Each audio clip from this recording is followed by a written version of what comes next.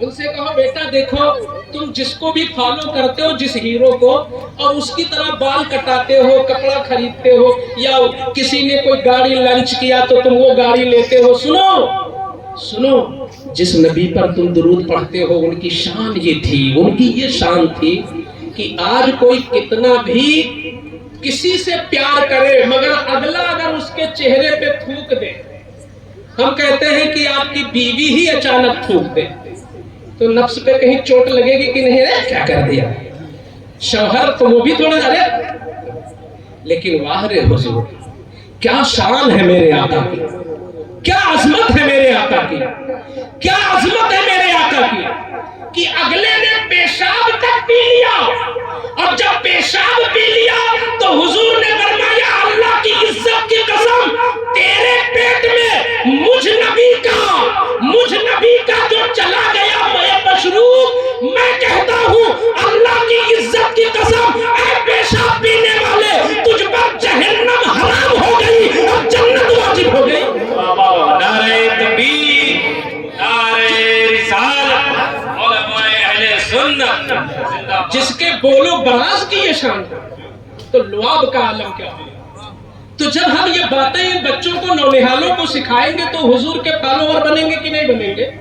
حضور کی عظمتیں ان کے اندر، یہ ہے احتجاج، عملی احتجاج، یہ ہے پریکٹیکلی احتجاج، یہ ہے عملی احتجاج۔ اپنے بچوں کو وفادار مصطفیٰ بنا دو، ان کو حضور کے ناموس کا سپاہی بنا دو۔